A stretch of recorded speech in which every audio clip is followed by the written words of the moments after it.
नमस्कार, न्याय the justice में आपका स्वागत है। भारत के कॉर्पोरेट इतिहास में कई ऐसे नाम हुए जिन्होंने अर्श से फर्श तक का सफर तय किया, लेकिन आज की कहानी उस शख्स की है जिसने शून्य से शुरू किया और किंग कहलाया।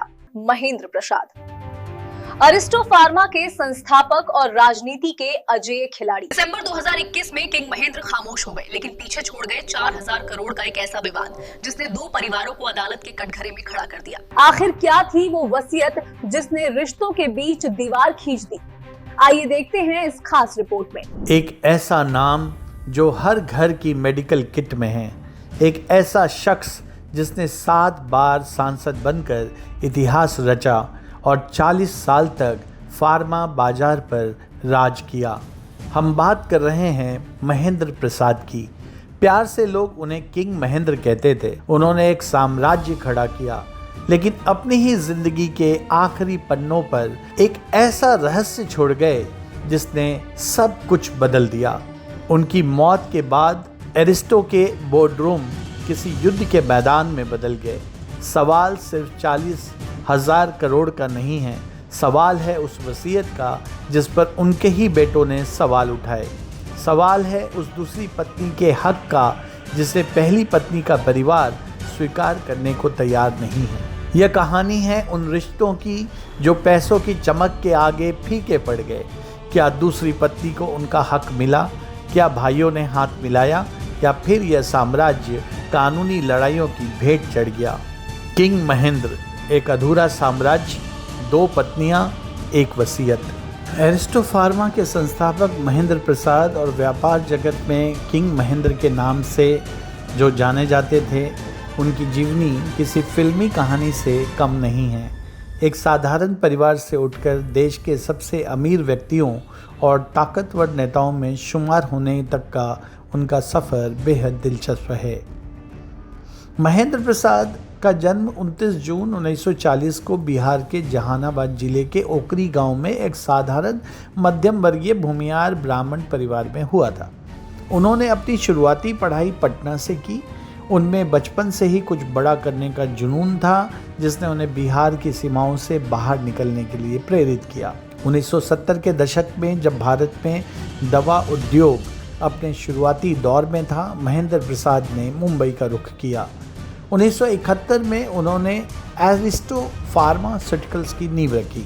अपनी दूरदर्शिता और कड़ी मेहनत से उन्होंने इस देश को टॉप 20 फार्मा कंपनियों में शामिल कर दिया। आज एरिस्टो फार्मा की मौजूदगी वियतनाम, श्रीलंका, म्यांमार और कई अफ्रीकी देशों में के साथ अपनी दूरदर्शिता और कड़ी मेहनत से उन्होंने इसे देश की टॉप 20 फार्मा कंपनियों में शामिल कर दिया। आज एरिस्टो फार्मा की मौजूदगी वियतनाम, श्रीलंका, म्यांमार और कई अफ्रीकी देशों सहित दुनिया भर में है। व्यापार में सफलता मिलने के बाद उन्होंने राजनीति में कदम रखा और वहां भी बादशाह कहलाए। 7 बार सांसद, लोकसभा पहुंचे। उन्होंने कांग्रेस से अपनी शुरुआत की, लेकिन बाद में जनता दल, फिर आरजेडी और अंत में जेडीयू के साथ रहे। दिलचस्प बात यह है कि बिहार की सत्ता में कोई भी हो, महेंद्र प्रसाद हमेशा सत्ता के करीबी और सांसद रहे। महेंद्र प्रसाद की संपत्ति और उनकी निजी रिश्ते हमेशा चर्चा का विषय रहे। उनकी 2 पत्नियां थीं, शकुंतला देवी और सतीश प्रमदा। उनकी मृत्यु के बाद उनके बेटों और दोनों परिवारों के बीच संपत्ति के मालिकाना हक को लेकर बड़ी कानूनी लड़ाई शुरू हुई, जो आज भी भारतीय कॉर्पोरेट जगत के सबसे बड़े विवादों में से एक है। यह राज्यसभा के सबसे अमीर सांसदों में से थे। 2018 के हलफनामे के अनुसार उनकी घोषित संपत्ति 4000 करोड़ रुपए से अधिक थी। 27 दिसंबर 2021 को 81 वर्ष की आयु में दिल्ली के एक अस्पताल में लंबी बीमारी के बाद उनका निधन हो गया। महेंद्र प्रसाद सिर्फ एक बिजनेस टाइकून नहीं थे, वो सत्ता के गलियारों के वो किंग मेकर थे जिन्हें कोई नज़रअंदाज नहीं कर सकता था। एक तरफ उनकी कंपनी एरिस्टो दवाइयों से लोगों की जान बचा रही थी, तो दूसरी तरफ उनकी निजी जिंदगी में कानूनी और पारिवारिक विवादों का कड़वा घूंट बढ़ता जा रहा था। उनकी मौत के बाद उनकी विरासत पर जो जंग शुरू हुई, उसे भारतीय कानूनी इतिहास में एक नया अध्याय लिख दिया। विधवा, साथी और एक विवादित वसीयत। एरिस्टो के फार्मा साम्राज्य के लिए लड़ाई भारत के 40,000 करोड़ रुपए से अधिक के एरिस्टो साम्राज्य को एक विधवा, उसके दीर्घकालिक साथी और बहू द्वारा विवादित वसीयत पर किए जा रहे दावे से जुड़े एक बड़े कानूनी विवाद का सामना करना पड़ रहा है। दिल्ली उच्च न्यायालय द्वारा विधवा के स्त्री धन दावे को पुनः स्वीकार करने और मुकदमों को समेकित करने के उत्तराधिकार प्रशासन और कंपनी की निरंतरता के लिए महत्वपूर्ण प्रश्न उठे हैं। 40,000 करोड़ रुपए से अधिक मूल्य का एरिस्टो साम्राज्य अब दिल्ली के सबसे कड़वे उत्तराधिकार विवादों में से एक केंद्र में है। इसके संस्थापक, उद्योगपति, 7 बार सांसद और प्रभावशाली राजनेता डॉक्टर महेंद्र प्रसाद ने अपने पीछे सिर्फ दवाइयों का विशाल खजाना ही नहीं छोड़ा, उन्होंने 2 महिलाओं को पीछे छोड़ा। एक पत्नी जिनके साथ उन्होंने 60 साल बिताए और जो कहती थी कि साम्राज्य की शुरुआत उस सोने से हुई जो वह शादी में लेकर आई थी, और एक दीर्घकालिक साथी जिन्होंने उनके अंतिम दशक उनके साथ बिताए, उनकी संयुक्त संपत्ति में हिस्सेदारी रखी। उनके दावे 2011 की उस वसीयत से टकराते हैं जिसमें कथित तौर पर विधवा को उत्तराधिकार से वंचित कर दिया गया था। उनके आसपास महेंद्र जी के बच्चे और विस्तारित परिवार के सदस्य हैं जो इस लड़ाई में अपनी अपनी भूमिका निभा रहे हैं। यह लड़ाई न केवल यह तय करेगी कि एरिस्टो का उत्तराधिकारी कौन होगा, बल्कि यह भी कि अदालत में इसकी उत्पत्ति की कहानी किसकी मानी जाएगी। भारत के उच्च स्तरीय कॉरपोरेट जगत के मानकों के हिसाब से भी ये आंकड़े चौंका देने वाले हैं। अकेले सावधि जमा में ही लगभग 3,500 करोड़ रुपए हैं। दिल्ली, मुंबई, बिहार में विशाल अचल संपत्तियां हैं। फिर आते हैं सबसे महत्वपूर्ण हिस्से, Aristo pharmaceuticals, Aristo laboratories, Mapra laboratories में नियंत्रक हिस्सेदारी। ये कंपनियां भारत में जेनरिक दवाओं की आपूर्ति के ताने बाने में गहराई से समाई हुई हैं। इतने सारे पहलुओं के चलते विरासत किसे मिलेगी, ये सवाल ने परिवार को गुटों में बांट दिया और न्यायपालिका को वर्षों तक अभिभावकत्व और वसीयत संबंधी कार्यवाही में उलझाए रखा। एक तरफ डीएमपी की 6 दशकों की पत्नी सतुला देवी हैं जिनका 2022 में निधन हो गया है। उनका दावा था कि पूरा एरिस्टो साम्राज्य उनके स्त्री धन 1960 में विवाह के समय उन्हें मिले 4.5 किलो सोना पर टिका था। इस तर्क के आधार पर वह न केवल लाभार्थी थी बल्कि पारिवारिक संपत्ति की कानूनी मालिक भी थी। वैकल्पिक रूप से उन्होंने प्राकृतिक उत्तराधिकार कानूनों के तहत 1/4 हिस्सा मांगा था। व्यापार जगत के लिए इससे भी अधिक महत्वपूर्ण बात यह है कि पीठ ने सतुला के मुकदमे को पुनर्जीवित करते हुए इस बात पर जोर दिया कि किसी भी याचिका को समग्र रूप से पढ़ा जाना चाहिए।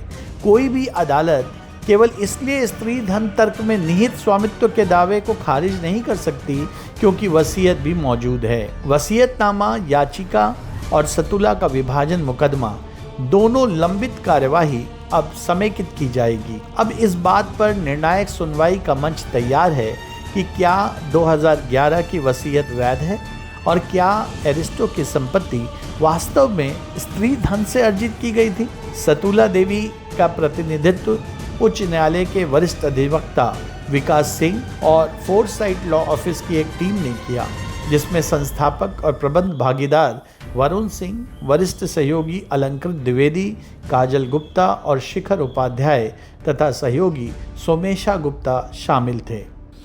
एरिस्टो फार्मा का मामला असल में काफ़ी जटिल है क्योंकि इसमें परिवार की 2 शाखाओं और 2 पत्नियों के बीच अधिकारों की लड़ाई शामिल रही है। एरिस्टो फार्मा 2 पत्नियां, 3 भाई और 1 साम्राज्य, हजारों करोड़ का टर्नओवर, देश की दिग्गज फार्मा कंपनियों में से एक और एक ऐसा नाम जो हर घर की मेडिकल किट में मिलता है, एरिस्टो फार्मा।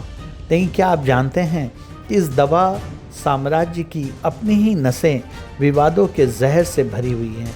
यहाँ लड़ाई सिर्फ भाइयों की नहीं है, यहाँ लड़ाई है उस विरासत की जिसे संभालने के लिए 2 पत्नियाँ और उनके बच्चे आमने सामने खड़े हैं। इस कहानी के केंद्र में है कंपनी के संस्थापक। उन्होंने एरिस्टो को खड़ा किया, लेकिन अपनी निजी जिंदगी में उन्होंने 2 शादियां की थी।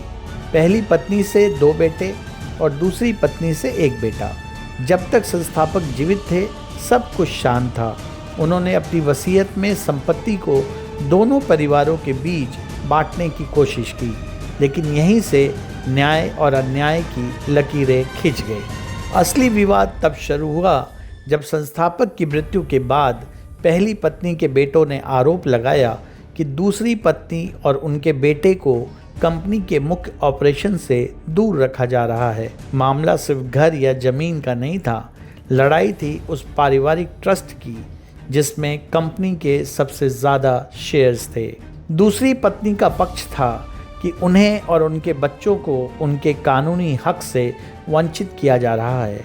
उन्होंने कोर्ट में दलील दी कि वसीयत में हेरफेर की गई है और उन्हें बोर्ड मीटिंग्स में शामिल होने से रोका जा रहा है। यह मामला नेशनल कंपनी लॉ ट्रिब्यूनल पहुंच गया। कोर्ट रूम में दलीलें बेहद निजी और तीखी थी। एक तरफ पहली पत्नी का परिवार था जो पुरानी परंपराओं और वसीयत का हवाला दे रहा था, दूसरी तरफ दूसरी पत्नी का परिवार था जो हिंदू सक्सेशन एक्ट के तहत बराबर के हक की मांग कर रहा था। सबसे बड़ा सवाल उठा कि क्या दूसरी पत्नी के बच्चों का कंपनी के मैनेजमेंट पर उतना ही अधिकार है जितना पहली पत्नी के बच्चों का। मामला तब और पेचीदा हो गया जब जालसाजी और दस्तावेजों को गायब करने के आरोप लगने लगे। सुप्रीम कोर्ट तक पहुंचते पहुंचते यह विवाद भारत के सबसे चर्चित कॉरपोरेट बैटल्स में एक बन गया। आज भी यह मामला पूरी तरह सुलझा नहीं है। एरिस्टो फार्मा का विवाद हमें बताता है कि जहां करोड़ों की संपत्ति होती है वहां कानून के पन्ने भी कम पड़ जाते हैं। न्याय की तलाश में यह परिवार दशकों से अदालतों के चक्कर काट रहा है। एरिस्टो की कहानी यह चेतावनी है उन सब के लिए जो सोचते हैं कि वसीयत सिर्फ एक कागज़ का टुकड़ा है। यह कहानी है उन रिश्तों की जो पैसों की चमक के आगे फीके पड़ गए हैं। क्या दूसरी पत्नी को उनका हक मिला? क्या भाइयों ने हाथ मिलाया? या फिर यह साम्राज्य कानूनी लड़ाइयों की भेंट चढ़ गया? आज भी ये मामला एनसीएलटी और सुप्रीम कोर्ट के गलियारों में गूंज रहा है। सौतेले भाइयों के बीच की ये कानूनी लड़ाई सिर्फ संपत्ति की नहीं बल्कि उस साख की है जिसे किंग महेंद्र ने ताउम्र संजोया था। हमारी अगली किस्त में हम पर्दा उठाएंगे उस गुप्त वसीयत से जिसने इस पूरे विवाद को जन्म दिया। जुड़े रहिए हमारे साथ न्याय के इस सफर में। नमस्कार। न्याय, the justice, the voice of truth.